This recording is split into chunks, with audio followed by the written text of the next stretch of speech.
I'd like to welcome you to the 4 Schools Plus APA event where the accredited planning schools in Massachusetts network with the profession. And I'd like to welcome the folks from UMass Amherst, Tufts, and MIT, as well as from the APA. I'd like to thank the schools and APA, and also thank our student group, HUPO, for helping us organize it. This event is in 2 parts.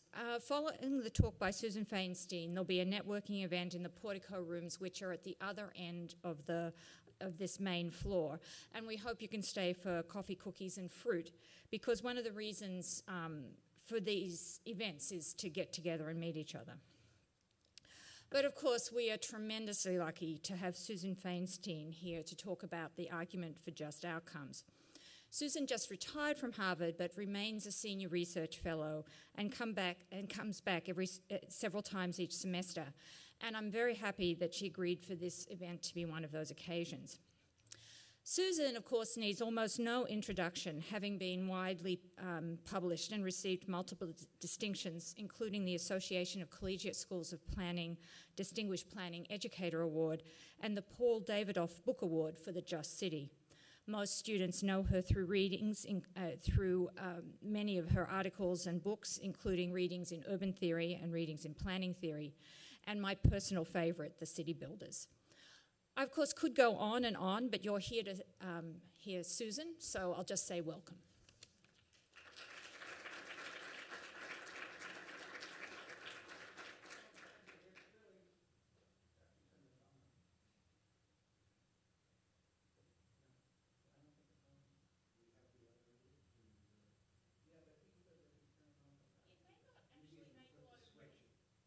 No? Is it, yeah, now it's on. Okay, good. Okay, so it's really terrific to be back here and to see so many people who are old friends. I'm, come forward if you're in the back, because it's really a small, friendly group. So what I'm talking about today arises from my book, The Just City, but I've added onto it various thoughts that I've had since then. I've lectured about the book in a lot of different places, and people have raised different issues. So I want to address some of those issues, and also Alan Altshuler is here, and he and I have had a similar experience of teaching in Singapore, and that, if you're a planner, raises a lot of questions in your mind about how much does it matter if there's popular participation, and is it necessarily so bad if it's top-down, if the outcomes are good. And so what my argument today is about is, in fact, the argument for just outcomes, as opposed, and I think the lights need to go down. Can I control that from here? No. They have to do it. Yes. Well, all the time I taught here, there was always an issue of various, there we go, audio-visual problems. So, this is supposed to advance, there we go, okay. So if you look at the history of planning, what you see is that at different times, there was a dominant way of approaching planning, either because you had a vision of what the outcome should be, or you had an analysis which said that this is what the process of planning should be. In its origins, planning was very much an outcome-oriented profession. The original planners were really much more designers than they were what we now think of as planners. The emphasis was on physical planning, but the emphasis on physical planning was one that always had a social content. There was a lot of environmental determinism and an assumption that if you planned a city right, that people in it would behave in ways that were right also. The approach that then followed from that was saying, well, how do we manage in a society where landowning is private predominantly to get this final outcome, so that regulation became the primary means for planning, especially in the United States, but also to a great degree in the rest of Europe as well. So this was primarily still an outcome orientation. There was a method, which was regulation, especially zoning, land use planning, master planning, comprehensive planning of various sorts. But the argument was you did this in order to reach a particular outcome, which was essentially the orderly and efficient city. Now, as time went by and we got to the end of World War II, particularly the urban renewal programs, not just here but also in Europe, led to a great deal of displacement, a great deal of rebellion, a lot of unhappiness, and an intellectual current within the planning profession and among planning academics that said that the reason that people's rights were trampled on, that people's communities were destroyed, was because planners didn't listen to the people who were being planned for. So the argument was that planning was top-down and unresponsive to the needs, the interests, the voices of the people in affected neighborhoods. So where the urban renewal program was outcome-driven and attempted to be comprehensive, the argument against it was that it was driven by experts who really had no empathy for the people being planned for. At the same time, really, that urban renewal was going on, another process-oriented format entered planning, which really came out of Defense Department planning, operations research, program planning, budgeting, but this was the introduction of the rational model. So that when I was a graduate student, this was very much what you learned about if you took a course in planning theory. It said there was a way to plan, which was you started out with a set of goals, and it wasn't too clear where the goals came from, but they weren't made by planners, they were made by someone else. Then after the set of goals, you figured out a set of alternative ways of reaching them, then you costed them out, and then after doing this cost-benefit analysis, you would make a decision. Then the outcome of that decision was the one that would prevail. Now, the response within really more the academy than among planners generally, to both the rational model, which was a process orientation, and top-down comprehensive planning, which was much more of an outcome orientation. But the response to both was to say what we need is a very different process, not the process of experts either saying this is what should be the outcome, nor the process of experts saying this is the analytic format that we use, but rather that we should consult the people being planned for and represent them. Two terms that have been used, advocacy planning and equity planning, are very much associated with it. Advocacy planning, the famous article by Paul Davidoff, and equity planning associated with Norman Krumholtz. But both of these were complete rebellion against the rule of expertise. So it was very much an orientation which said we should have a much more open democratic process, but also in terms of equity planning, more so than, well, both maybe, because Paul Davidoff was an advocate for suburban integration, so that in both cases, it was saying there are certain outcomes which are fair, which are desirable, which are the ones we should want. Both racial integration and much greater attention to the needs of the poor, much greater equity. So I would say that this approach was one that did involve both process and outcome, and in a certain way that's the same approach that I come to at the end when I talk about the just city. But what became dominant, certainly among planning theorists, if not among people who were actual practitioners, was what came to be called communicative rationality, associated really with the work of Jürgen Habermas, but also of John Dewey as you might say, the foundational bases, but a group of planning theorists, including Judith Innes, Larry Susskind at MIT, who was less theoretical and more practical about it, John Forrester at Cornell. So the argument here was that if we only just listened, and that they loved this particular word of listening, if you only just listened to what people were saying, that you would then come out with the right plan. And as a planner, you weren't supposed to impose your ideas on anyone. That instead, that what you did was communicate, and you were a mediator as this communication was going on. Now, my argument in my book, The Just City, is that what one really needs to be concerned with is not the process of planning, well, that's important, and democracy is one of the values I incorporate into it, but that as a planner, you really better be pretty concerned with what the final outcome is.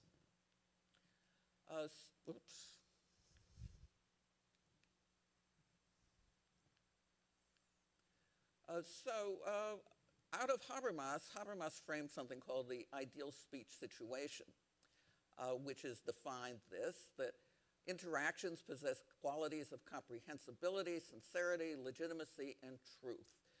His argument was that reason can prevail. And so if you have a reasonable argument, this argument carries power, it produces good effects. Now, Habermas himself, who started out in the Marxist tradition, was not a utopian and didn't say this was a prescription for what people ought to do, but rather it was a criterion against which you looked at processes that were going on. But as adopted in planning theory, it became, in fact, a kind of formula. This is what you did. And there's something about it that has a certain Boy Scout oath about it, that you've got to be sincere, that you have to be open, that you have to listen to others. It has a kind of Pollyanna-ish quality, which has always rather bothered me. Although, interestingly, when I've been on many panels with the proponents of this, and they tend, in fact, to get quite angry at disagreement. But the view is that through rational discourse, you will come out with the best solution. Not through cost-benefit analysis, and not through a planner having a vision of a final outcome, but rather simply through a good process.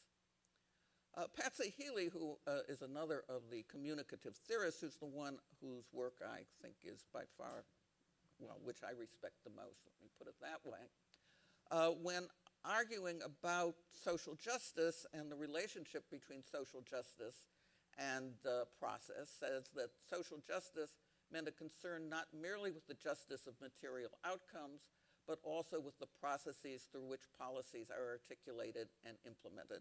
Now, I think we can all buy into that justice incorporates both inclusivity in that people who are affected by planning need to feel that they're part of the process, but also that it also includes material outcomes. She says not merely with the justice of material outcomes. So she's not excluding outcomes from her argument.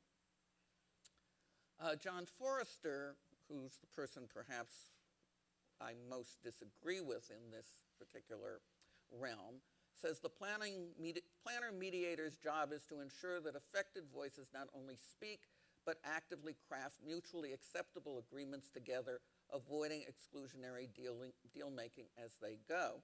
Well, it's not too clear how you get that to happen. Who do you include in this discussion?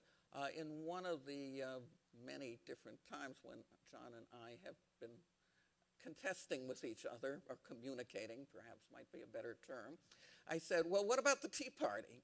And what about when they want to impose their particular views and they don't listen to others?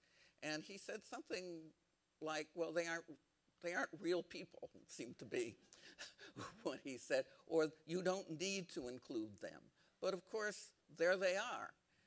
So that I don't think it's sufficient to simply say, well, everybody who happens to show up at a meeting, or even if you're much more diligent and go around and knock on people's doors to find out their views or take a survey, that is sufficient. And moreover, almost everything we know now about behavioral economics and social psychology tells you that people's ideas don't change that easily. They don't change simply as a consequence of rational argument.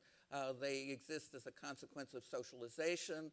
What they say to a question depends on how the question is framed, that you're much more affected by your friends than by some planner mediator who should come and tell you what the factual basis of the argument is. So what I'm really saying in criticism of this viewpoint is that it isn't sufficient to be simply a mediator if you're a planner. Not that I think planners can necessarily change the world either. Larry Susskind made this statement, which I would argue is a tautological one.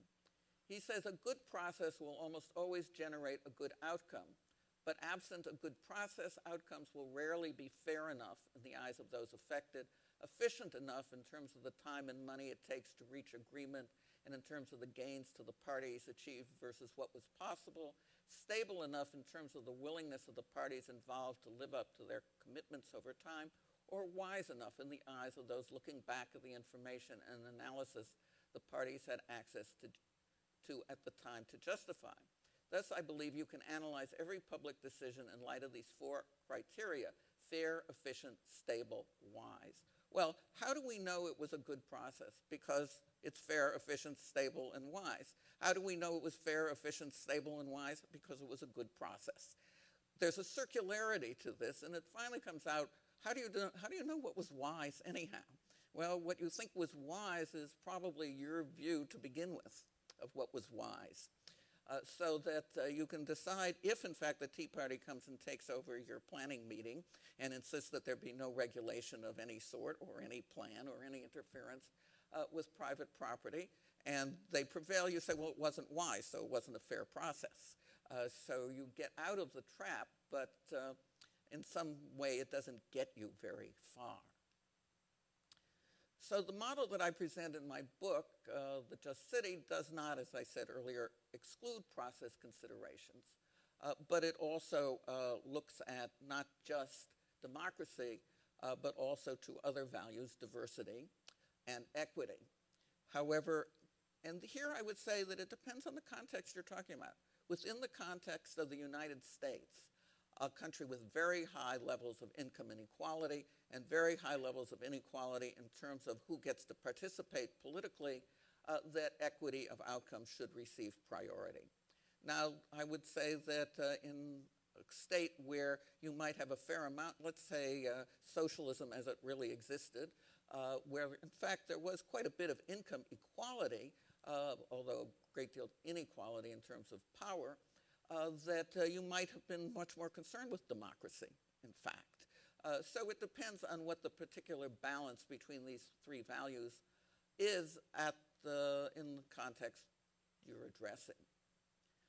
The problem with this emphasis on process, which gets you out of ever having to actually have a real view on what the outcome should be, is that it can produce unjust results. If you have, let's say you're planning for the community in which I grew up, Shaker Heights, Ohio, at the time when I was growing up. Shaker Heights is now a heterogeneous, racially mixed, class mixed community. But when I was growing up, it was about 99.99% white. The one or two African Americans worked as household servants. It was extremely affluent. It was a place where if, as a planner, you held a meeting, well, everybody would be in agreement. In fact, there wouldn't be much dissensus. There should be no multifamily housing. There should be no affordable housing. That everybody there should be like the rest of us. And I think you would find this in most communities. So if you have a pre-existing situation of segregation by either race, ethnicity, or income, then if you plan in that community, the likelihood is you can fairly easily reach agreement, but the agreement is quite exclusionary. Well, how would you make it inclusionary?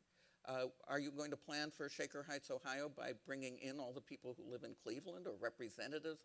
That is, given a system of territorial jurisdiction, are you really going to include people who don't already live in the place you're talking about as participants? How do you, in fact, actually produce the kind of inclusive deliberation that the communicative planners are talking about? Moreover, I would say that the emphasis on process tends to be co-optive.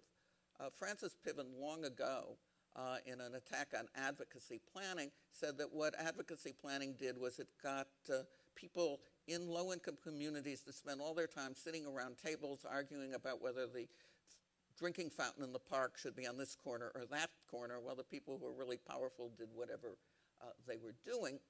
That, I think, is somewhat too cynical, but I did notice. I was a member of something called the Union Square Community Coalition in New York, which was a neighborhood group. there was a whole division within the neighborhood over how the north end of the park should be transformed. And you might argue this wasn't much different from arguing over drinking fountains in the park. But it was a question of whether or not there should be a restaurant in the park, which the Parks Commissioner and the mayor and Danny Meyer, the owner of a number of restaurants who had given money to the park, were very strongly in favor of. A lot of people in the neighborhood were not in favor of it, but the two women who were the chairs of the community coalition were in favor of it too. And I said to them, well, why? Because clearly we don't need another restaurant in this neighborhood, which has about 200 restaurants within 10 blocks. And they said, well, we can't really afford to antagonize the consul and the mayor and the people who are for it. What it really was, because it wasn't even just a matter of antagonizing it, they loved being able to be in photo ops with the mayor shaking their hand and the parks commissioner shaking their hand. These were very good women, and they actually did a great deal for the park. They were the ones on their hands and knees planting tulip bulbs in the fall and organizing children's play dates and all that. So they were big volunteers and put in a lot of labor.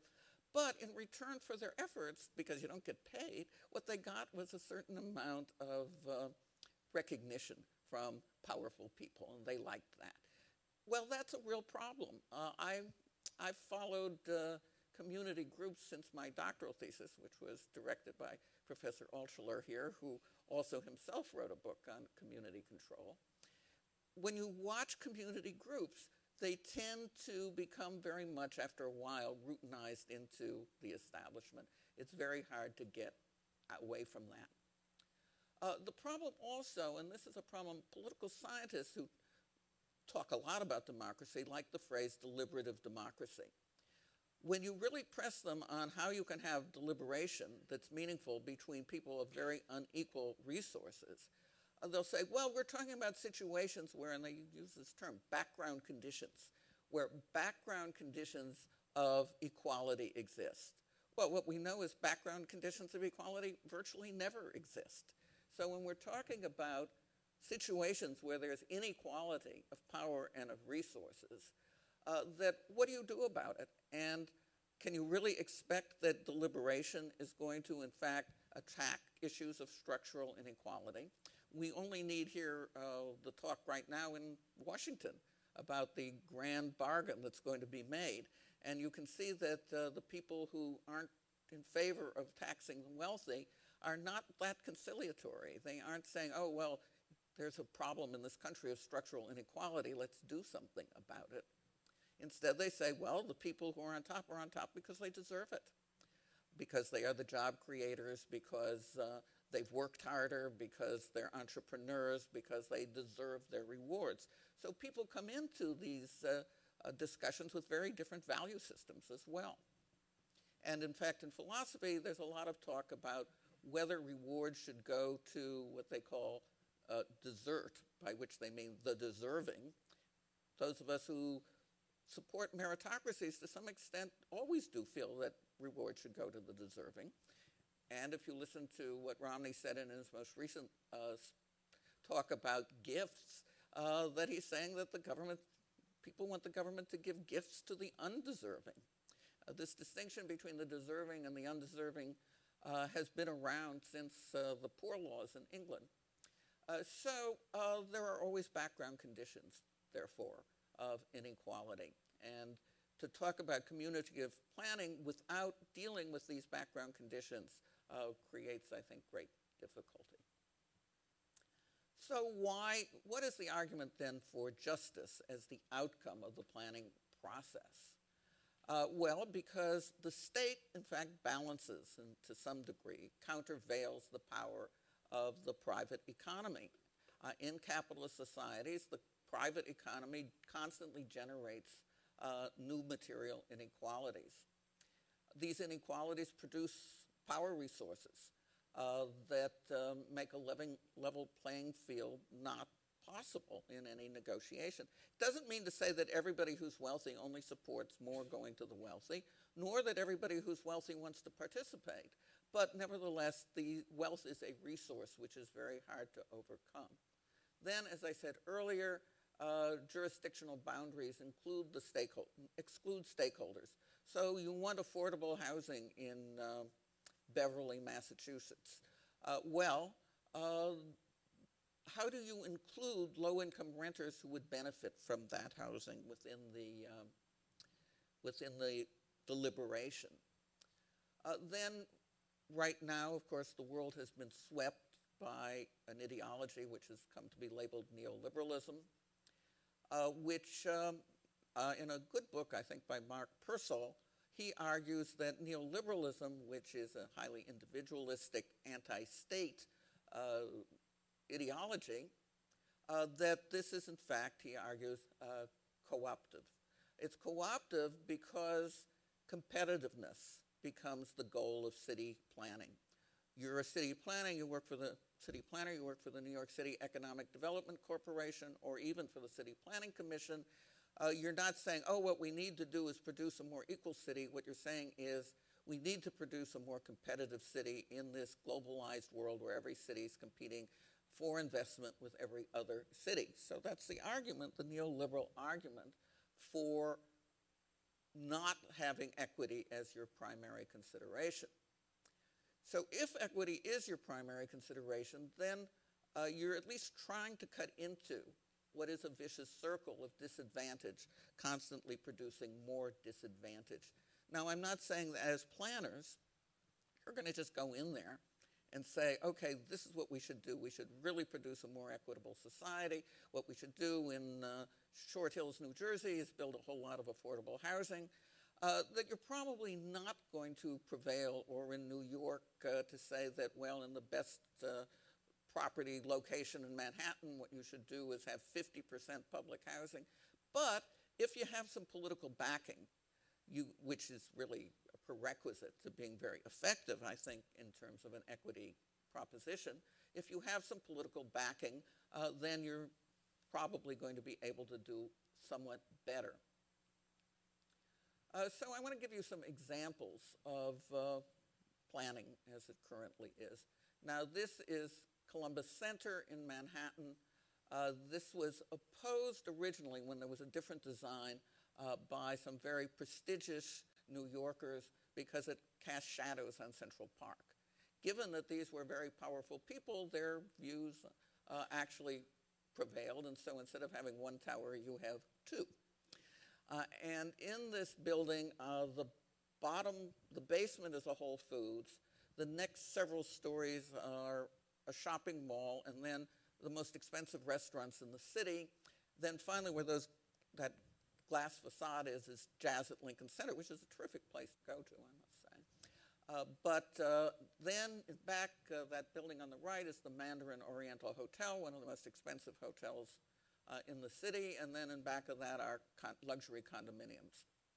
So this is the example of taking a very prime space and saying, okay, what we're going to do is make it for the very wealthy, but it conforms to certain present ideas in planning in terms of outcomes, which is it should be mixed use.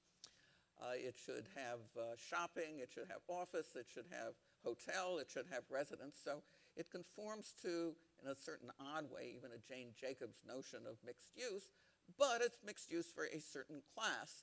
When there was deliberation about it, there was a division within that class, so it resulted in a different design, but it results in something which probably does make New York more competitive, but which certainly doesn't provide space in the middle of the city for anybody who isn't high income. Now, the Bronx Terminal Market is a case that I've written about, which I was involved in as an advocate for the market merchants. You see the original Bronx Terminal Market on the left. These were ethnic food purveyors. They sold their goods to bodegas, to African markets around the city. There were 23 businesses. They employed about 400 workers. Virtually all the workers were male, and virtually all of them were immigrants, many of whom did not speak English. The city decided that it was an eyesore. The city owned the land that the market was on, but the market buildings were leased to a leaseholder. So the city, rather than saying, well, the leaseholder had allowed it to deteriorate and they were going to come in and take it away from him by eminent domain and fix it up for these merchants, said, oh my God, this looks terrible. They were bidding for the Olympics at the time. Yankee Stadium's just to the north, so it really would be bad to have something that looked like that there. So he called in, Giuliani, I guess, was the mayor at the time, Bloomberg was the mayor. At any rate, they called in the head of the related companies to ask what should be done with this. They got free consultation. What he said should be done with it was to turn it into a shopping mall. The merchants went to court, which is how I got involved, working for their lawyers. I presented an alternative plan which would incorporate the merchants into a wider shopping area, which would have both wholesale and retail. The city's lawyer, the judge sent us out into the corridor to deliberate and communicate.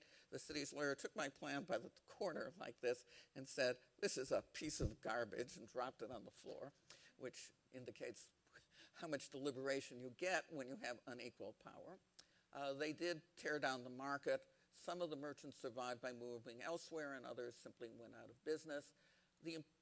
One of the arguments that was made for the shopping mall, which you see rendering of on the right, was that it would provide a lot more jobs. That's true, but of course they would be part-time jobs, predominantly for young women, as opposed to full-time jobs for immigrant men. Another example of the investment of huge amounts of money by the city and state of New York is the new Yankee Stadium. Even though the old Yankee Stadium, which you see on your left, was always full to capacity, even though the likelihood of the New York Yankees picking up and leaving New York was non-existent.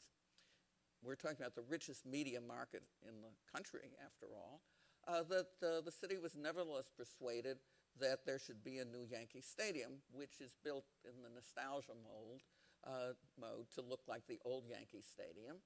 So the new Yankee Stadium internalizes virtually everything. That is, the bars, the restaurants, the souvenir shops, and so forth are now inside the stadium, where people used to spill out to the neighborhood, which is, after all, in the South Bronx, the poorest part of New York, and in fact one of the very poorest places in the nation. It does employ people, but almost entirely on a part-time basis. A lot of the time, of course, they play whatever. They play 80, 100, whatever games they play. When they're not playing, there's nothing there, and so the area around it is completely dead. The Yankees would claim they paid for the stadium, which they did, but their payment in lieu of taxes goes entirely to pay off the debt service on the loan that they got. They got a subsidized loan, and in fact, 2 subsidized loans, so that the federal government subsidizes it as well. Then the city had to, because the law requires that this was built on a park, Roberto Clemente Park, because the law requires Park Place to be replaced, or Park Space to be replaced, the city had to build 2 additional parks to make up for it at a cost of something like $300 million. Then the MTA had to build a railroad stop by it, and that was another several $100 million. So altogether, the costs to the public sector are up toward $1 billion for this stadium that the Yankees supposedly paid for. And again, this is to make New York competitive. Well, one has to ask, would New York be less competitive if they hadn't built it a new Yankee Stadium, or if the public sector hadn't been required to put so much of its own money into it? You do see occasionally that the public sector does something for low-income people, or it does a fair amount for low-income people. This is Mayor Bloomberg dedicating the Hunts Point Greenway. Now, the Hunts Point Greenway was on the capital budget for many years, wasn't built, but then when stimulus money came to New York, they were supposed to have shovel-ready projects, so that in fact the federal government paid for this, but it is the case that the Bronx now does have a greenway along the river, which it previously did not have. So there are 2 alternative models which I would say much more represent a results-oriented or outcome-oriented approach to planning. One is Singapore, The other, which I've written about extensively over many years, is Amsterdam. On the left, you see downtown, the central business district of Singapore. On the right, you see a little enclave within the very center of Amsterdam, which has been an almshouse for 4 centuries, and which originally housed elderly, I think retired nuns, but is now essentially housing for poor people, right really in the very middle, and it's a kind of little quiet enclave off a very busy street. Amsterdam has a very long history of planning. People will argue, I've often had students say, well, you use Amsterdam as an example, but Amsterdam had a plan or they'd all be underwater, which is true. But there are lots of other places which simply are underwater or are becoming underwater.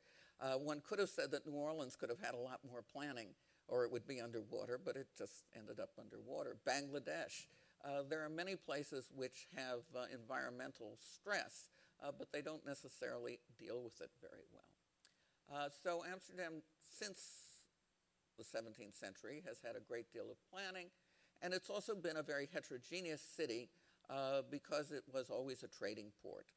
It was also a place of refuge for different tides of people who were persecuted, Jews, Huguenots, etc. This is the street I was mentioning before, that little widows, it's for widows and elderly women, and I think now it's not even gender segregated, but it comes right off this. It's a pedestrianized street. It's also a street that's not gentrified. It's got a lot of chain stores, but it's a street that you see everybody on and which has the kind of shopping that working class people do, again, right in the center. Newmarket was an area where the planners who were concerned about traffic congestion in Amsterdam thought that they would run both a high-speed road through, not an expressway, but a major road, and underneath it, the subway. They were going to destroy this old market building. There was a huge uprising of protest. The outcome was that much of it was preserved in the area. If you go into the subway station beneath it, you see these big photo murals showing people being dragged out by the feet of people who were being attacked by the police during the riots against urban renewal there. These are the kinds of examples that lead people to say, oh, well, let's listen to the people and they will come out with the right thing. Well, this was the right thing, but that's because these were also the right people. So that I don't think you can argue that inclusiveness of the people at the place necessarily produces a good outcome. In this case, it did. The so-called 19th century ring in Amsterdam, the area of housing that isn't the beautiful old canal houses, but was built during the 19th century, they decided, Amsterdam had a government for many years, a social democratic government, that very much bought into Le Corbusier, that bought into the idea of expert-driven planning, that what you should do would be de-densify, what you should do would be to rationalize. So they decided this whole area ought to go, in part because it was very expensive to do rehabilitation there because you have to replace all the timber pilings with concrete pilings under the buildings. Well, again, there was a lot of squatting. They vacated the buildings, people squatted, and the outcome was, again, one where the opposition prevailed, and we got, in fact, infill, and you can see the infill as compared to the original housing. But in part, this was because this was a government that did finally respond to the needs, not simply of protesters, but of low-income protesters. Now, more recently, this is an area, the Western Garden suburbs, where there's a very high level of North African habitation and Turkish. Turks and Moroccans are the groups within Dutch society who are the least well off and who are discriminated against in various ways. So this area, which was built for Dutch people really after the Second World War, but has now become predominantly minority, they have all these, well, they're working on rehabilitating it. And It has now become a more mixed area and with a much lower supply of public housing, but in the name, I guess, of diversity. That raises certain other questions. This is an example of historic preservation. So Amsterdam does a lot of really good things, but not everything is necessarily so good. The Bombermeer was a giant public housing project built on the periphery with very much the ideas of Le Corbusier in mind, separated pedestrian from vehicular traffic. It had a lot of green space. It was very uniform. It was supposed to be wonderful. It had big apartments, but unsurprisingly, nobody who was Dutch really wanted to live there. So it ended up predominantly non-Dutch, a lot of Surinamers, a lot of Moroccans and Turks, and about 1/3 Dutch. But the Dutch, being committed to rationality, I guess you would say, said, okay, we'd better fix it up and do something about it. So they've literally hacked off parts of these buildings, turned some of them, of the high-rises, into senior citizen, put in owner-occupied, but also didn't displace anyone. So that their concern was with a particular outcome, but it was also a concern actually with the people who lived there, and this is some of the new housing that was built there. When they first started this infill, I was skeptical that anybody would really want to purchase housing in this area, but in fact this is all owner-occupied. Now, Singapore, in contrast to Amsterdam, there is no such thing as public protests, that they just do whatever they're going to do. But I would argue that what they want to do is pretty good. So Singapore has totally comprehensive planning, totally top-down planning. They took a model that mashed up Le Corbusier with Ebenezer Howard. So what you have is a combination of Le Corbusier's kind of high-rises that integrate a lot of different uses within these complexes or these neighborhoods, as they would call them, even new towns, with actually new town planning whereby within walking distance you have everything that serves your daily needs. So this is public housing that was built a while ago, and they softened the kind of harshness of the buildings by having a great deal of flora. And they went all over the world to collect flora that would grow well in Singapore. Some did, some didn't. So they did it experimentally. But given that it's tropical, almost anything actually does grow there.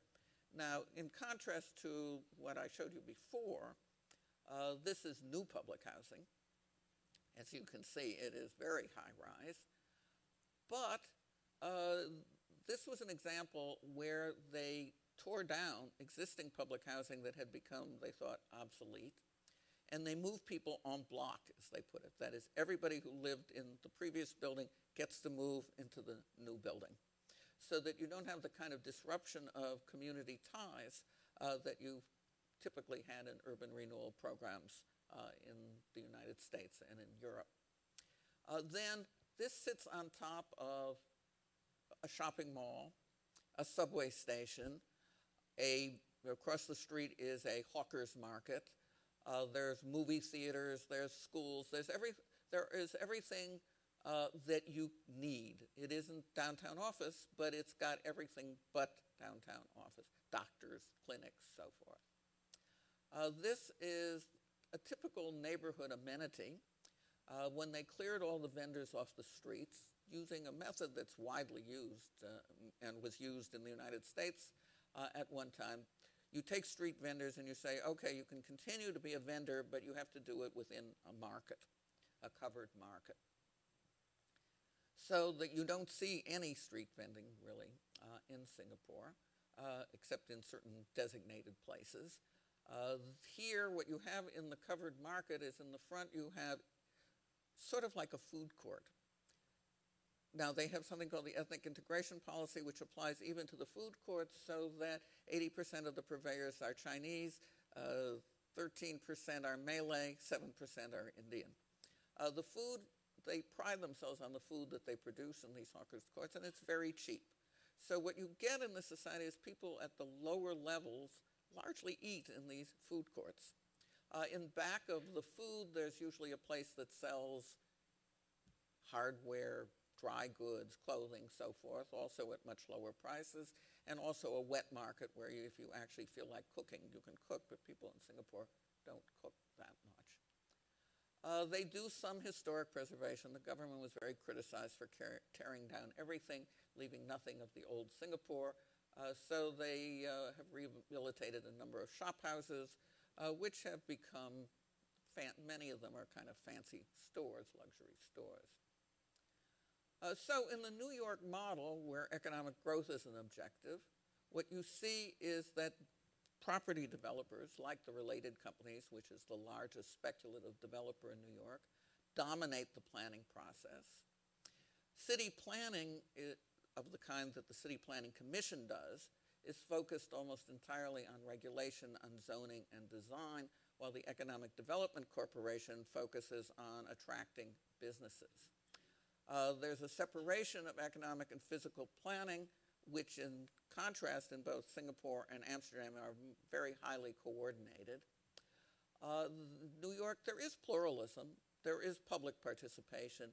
It isn't as if people are totally excluded from the process, but for the very big projects and the very big money, where you're talking about spending billions, that's the top-down part, where you get much more pluralism in, say, parks planning or neighborhood planning in neighborhoods that are not in the Manhattan center. The consequence is gentrification. A lot of people, if you look at the census data on New York, do every 3 years for the rent control people a survey of what rents people pay, of housing costs. There are plenty of people who have very low rent in New York, even in Manhattan. But there are people who are characterized by longevity. If you stick in the same place and you've got a rent-stabilized apartment, you can pay pretty low rent in New York, but it's very bad for new entrants to the housing market. So there is a relatively large stock as compared to the rest of America, certainly, of public and subsidized housing. There is rent regulation, which the landlords are forever trying to get rid of, but which there's enough popular demand for that they don't dare. It's a city that is oriented towards economic growth as the driving objective, but at the same time, left over really from the days when New York was a union city, when it still is a politically liberal city, that it's not so easily characterized as only dominated by developers. Amsterdam has substantial participation, it has comprehensive planning, and one of the important aspects of Amsterdam, as well as Singapore, is that the government owns all the land. You can really do planning in a way that you cannot do it when you have private ownership of land, because the most you can do is either bribe developers or investors to do what you want them to do by giving them a subsidy, or say, no, you can't build a factory here, or you can't build an office building there, but you can't make anybody build a factory or build an office building. While when you own the land, you in fact can say, okay, if you're ever going to build an office building, this is where you'd better build it. So there's much more capability on the part of the government to say what should go where. Amsterdam, like Singapore, was very influenced by the Garden City movement. So planning for the new parts, the extensions of the city, very much conformed to aspects of Ebenezer Howard's model. It's always had historic preservation, initially just of the center where the old canal houses are, but now more extensively. In particular, social housing has been the main instrument for planning, which is also the case for Singapore. Until fairly recently, almost all the new housing that was built 90% of the new housing that was built in Amsterdam was in fact what we would call public housing. So that if you own the land, the government's building the housing and the government's saying this is where it should go, this is how land development takes place. Now, however, it's shrunk to about 30% of new construction, when I interviewed people there last time I was there, they said with great pride, we are at last becoming a normal city, which seemed to me too bad, but they thought that was really good. There is nothing like the kind of segregation that we know of in the United States. There is some ethnic clustering, particularly of North Africans. There is increasing economic segregation as a consequence of the move away from public housing construction. There is gentrification, particularly in the area known as the Jordan, which was a working class, it's where the Anne Frank house is, a working class and industrial area, although a lot of the gentrification is of buildings that had been warehouses or industrial buildings. It's retreating from what was really a more close-grained democracy of having district governance. The current government is eliminating that. Amsterdam, which I had held up in the past as the model within Western capitalist societies of a city that both prospered economically and had very high levels of equality, is becoming less democratic, less equal, and more segregated. Singapore, where they really don't care a whole lot about deliberation and participation, you might say, if you look at the results, maybe has the ones that are most admirable. They certainly have comprehensive planning. There's constant coordination between the Urban Renewal Authority, the Housing Development Board, the different economic planning entities. It's a single-party state. The PAP runs things, although they do allow an opposition. They do have open elections. There are people in the governing body who are from the other party. But by and large, what you can say is that it is, I guess, best characterized as a kind of benevolent despotism. The government owns all the land. Much of it was taken in earlier days. Now they take it at market rates, but earlier they took it at a confiscatory rate. The argument that Lee Kuan Yew, the premier, made was that, was right out of Henry George, if you know what Henry George had to say. He said the public created this value, and therefore the public can take it away from you. It's not yours. You didn't do anything to create it. So they just took land from its owners. As I said before, it's this combination of Garden City and Corbusier and Radiant City. The Housing Development Board, which owns all the structures but not the apartments. It's a peculiar, although not unique, system whereby the buildings and the grounds are retained by the Housing Development Board, but the actual apartment is owned by its occupant. All the neighborhoods are planned. They all have to have green space, a community center, a hawker's center, shopping, etc. The densities are very high, but there is a lot of public open space. The apartments are small, so people use the public open space. The ethnic integration policy says that every apartment complex must have a balance of population equal to the balance in the general population. So we're talking again 80% China, or whatever it is, 70-some%, I guess, Chinese. So the proportions, they ensure that you can't have segregation, because initially these different complexes were becoming identifiably Chinese or Indian or Malay. So everyone is now mixed. And this, I suppose, any American would resent enormously. And in fact, many of my students from other parts of the world thought that this was really horrible. They have a nuclear family policy. You don't get an apartment unless you are part of a nuclear family. Then they very much encourage you to take care of your aged parents. And so if your aged parents want an apartment, they can get a studio apartment next to yours so that you can watch over them, because they don't have much of a system for taking care of they don't have a public system for taking care of the elderly. So then the question becomes, are these models exportable? I've taken two models, Amsterdam and Singapore, where I say, well, in Amsterdam, there is a lot of democracy, probably more than here. In Singapore, there's very little, but the results are good. The results are ones that really emphasize equity. Can we, in fact, adopt anything elsewhere from these two models? They arrived at where they got, which is surprisingly similar in certain respects, by two very different historic paths. In both cases, there was a perceived necessity. The necessity in Amsterdam was always the threat of flooding. In Singapore, it was the threat of economic want. When Singapore began, when it broke away from Malaysia, it had nothing. It had no natural resources. It was extremely poor.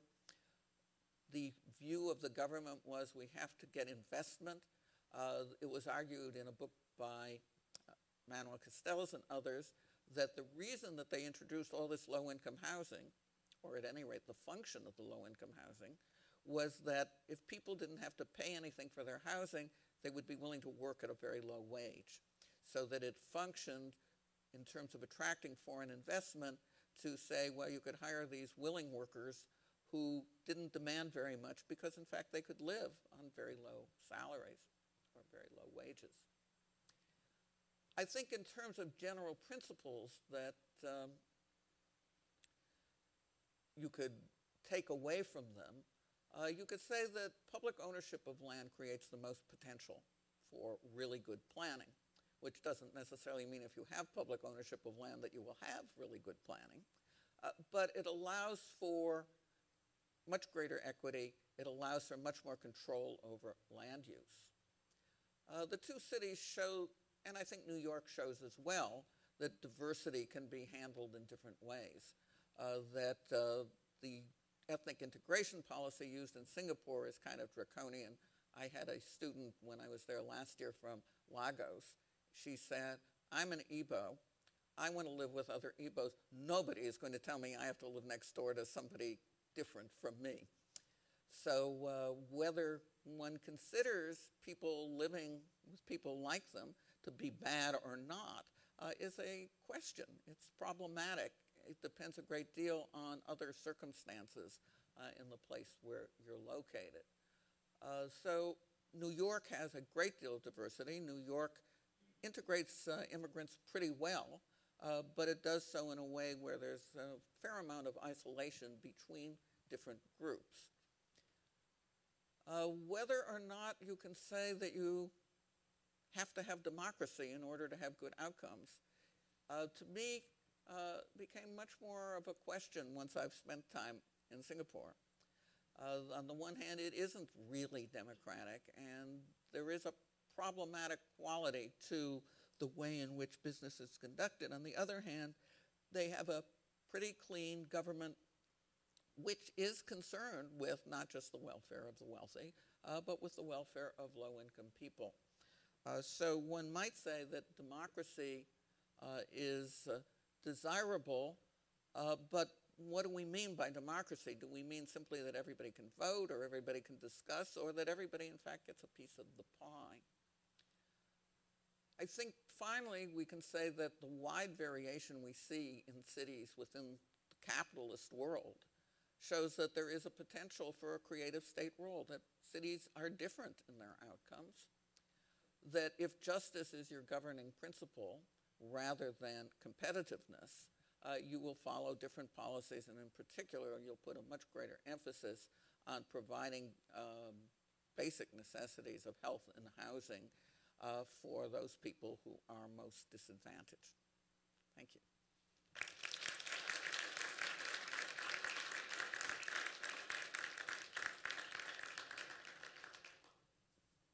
Comments, questions? Alan.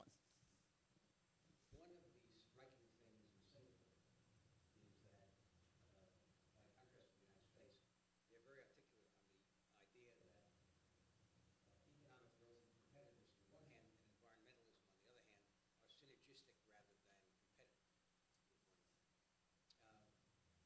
another. I've spent some time there too, and I haven't heard them be as articulate on the idea that social justice is synergistic with economic.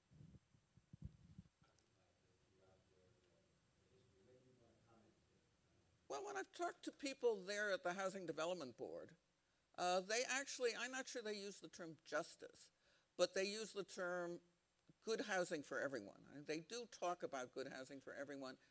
What they've done, which is sharply different from the direction Amsterdam's gone most recently, is where Amsterdam has said, well, there are all these middle-class people who don't want to live in social housing, and let them have owner-occupied housing that's totally not controlled by the state.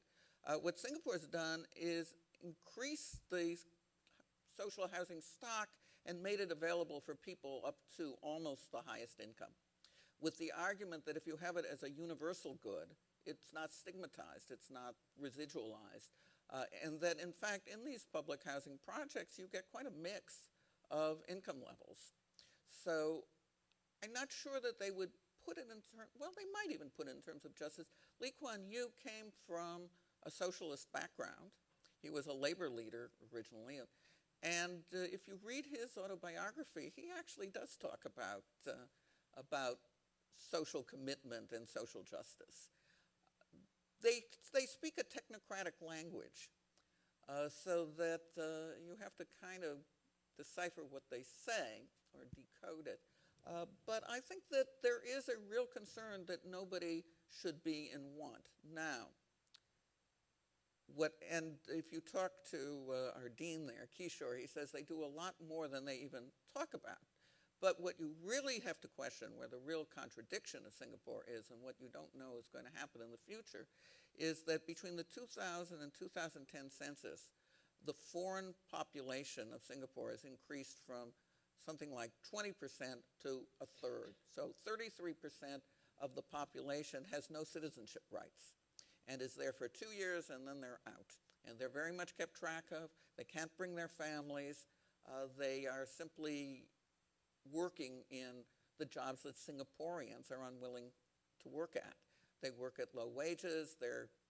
Some of them, I guess, get better housing than others, but a lot of them literally live in barracks. What happened, and this is, of course, not a problem just of Singapore, but you see this all over the Middle East. You see this in many countries now, of essentially people who never get the rights of people who belong in a territory. This, I think, was not foreseen. If you read Max Weber, and he talks about the nation state, the idea was that anybody who lived in a nation state somehow belonged to that nation state. Now we have a world where people in the United States, of course, we have this huge stock of legal immigrants who have no rights. This is simply common everywhere. It's not dealt with, I don't think, very well by, as far as I know, any government. So this is what really raises questions to me about Singapore. But then when I say, well, about Singapore, it's a third there. In the Emirates, it's 90%. Yeah. She has a mic there for you.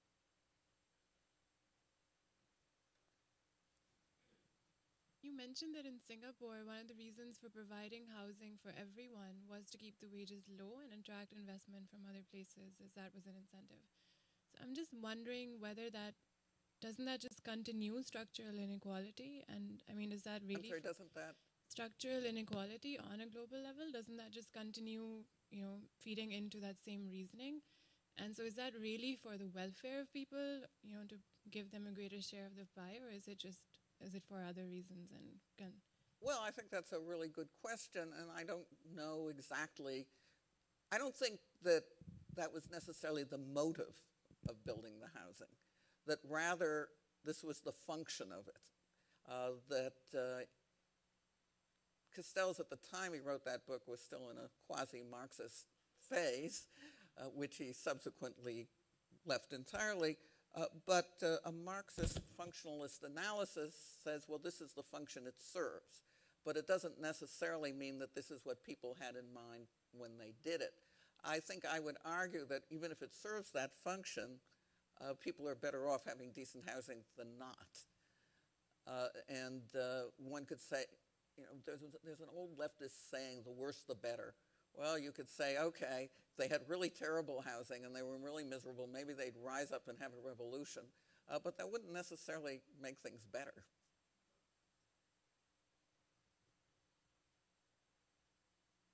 Thanks, Susan. I'm wondering about the time horizon over which you're assessing these different systems, because it seems like, well, I'm thinking actually of Acemoglu, Johnson, and Robinson's work on openness and showing that over the very long durée, political openness is very important because it allows societies to cope with technical change, innovations, demographic change like you're highlighting is happening in Singapore. So that's a very different role than maybe producing buildings on the short term. And I'm just wondering if it's important to look over the long term, and by extension they're looking at Singapore, have they had those sort of fundamental challenges that will really test the robustness of their planning system? Yes, it's very good at producing buildings, but have they had that fundamental change that says this is a robust planning system? I'm thinking here almost like when they assess democratic transitions, you can say you have a multi-party system, but if you haven't effectively made the transition to leaving the original party behind, you can't really say you're democratic. And I'm wondering if there's a parallel here, sort of like in the 60s when people said, well, the Soviet Union can have tremendous economic growth, let's emulate that. But really over the long term, that wasn't a very robust. Well, I think there are contradictions for sure in Singapore. I really have only looked at the period since their independence in the middle 60s till now, but you do see a loosening up, a liberalization of the system. You do see that the opposition party is getting more seats in the legislature, that the PAP then responds to that. You see the growth of this very large middle class, which the kind of protest, it's had one protest over they want to take part of a cemetery for a road, and they've been very vocal about opposing that. Then there was another about the library, which they lost. But you do see the development, primarily about environmental issues, of opposition groups. One of the other things that happened in Singapore is I know many people are very critical of Richard Florida's work, but Richard goes around and consults with various cities around the world. So he was in Singapore. He talked about his gay index, how cities that are creative have to have gay people. Now, Singapore had made homosexuality illegal. It still is illegal, but now they've stopped prosecuting it. Why? Not really because they would necessarily become open-minded, but because they have learned that the thing you have to do now for economic competitiveness is be a creative city. So they're also now trying to foster the arts in a way that they never had before, which also leads to different kinds of more or less subversive elements. So my prediction for them, as long as their economy doesn't run into real trouble, is that they will become a more open, liberal society, somewhat in the same way that Taiwan did, actually.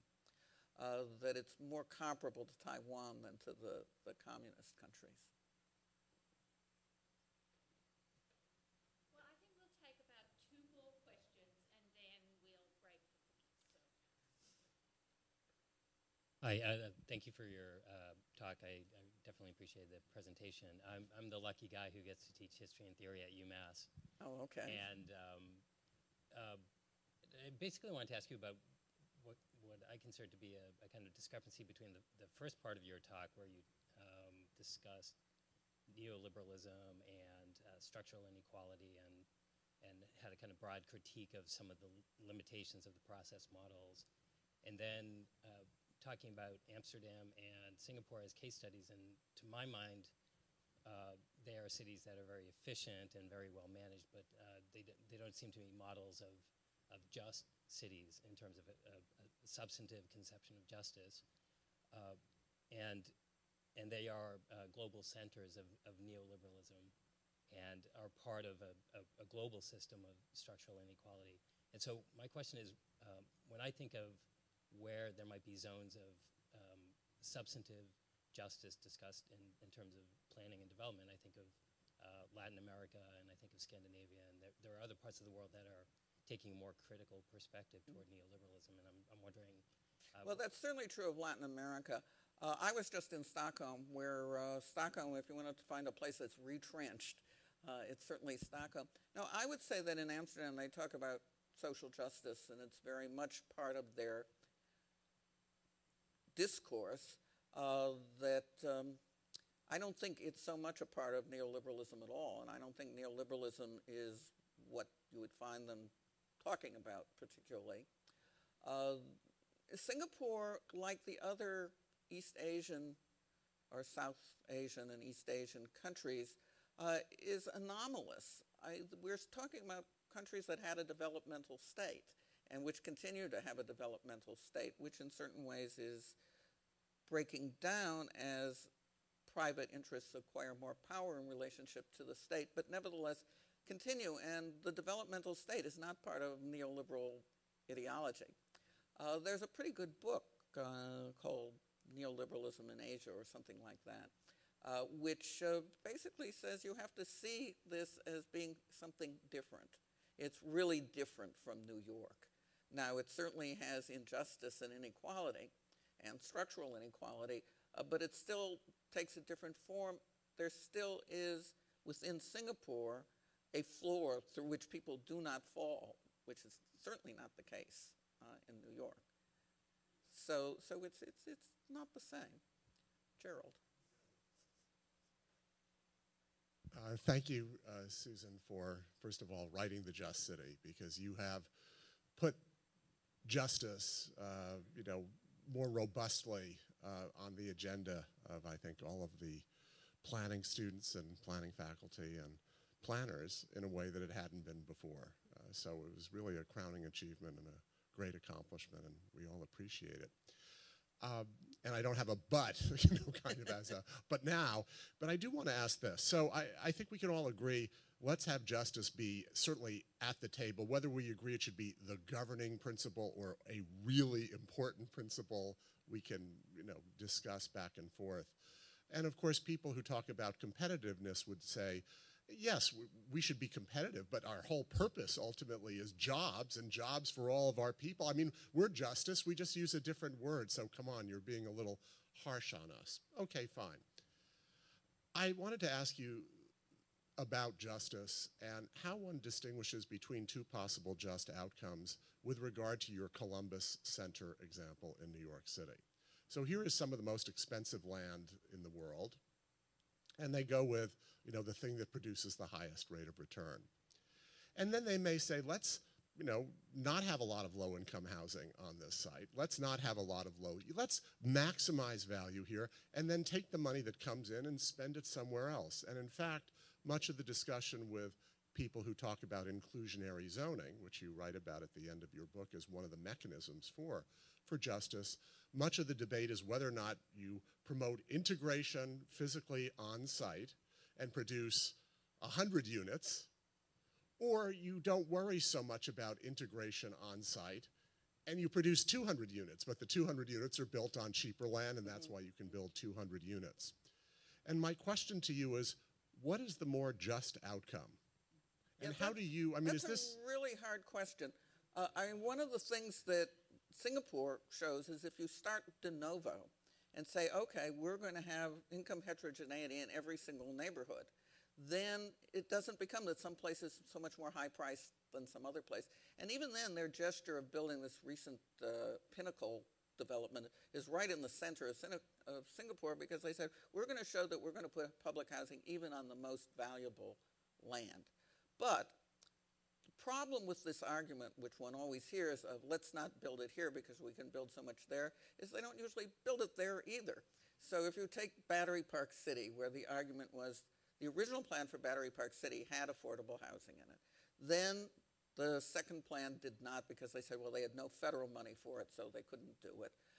But then they said, well, they take the pilot from Battery Park City and use it as the basis for borrowing to build low-income housing elsewhere. So they did one bond issue for $400 million in which they actually built some housing in the Bronx. Then ever since, they've never used it to build one unit of low-income housing. So one of the problems then becomes that if you don't actually put people's feet to the fire and say, you got to do it here and now, it's happening. Take Atlantic Yards, where they were going to build all this affordable housing. But somehow it's what's going to be built 25 years from now. So if you actually require it to be within the project, you might at least get some. Well, I'd like to really thank Susan for here to give this talk today. And I want to say that this is not the end of the event. There's coffee and cookies and some other things at the end of the hallway. And it's all there waiting for you. So please just sort of enter that.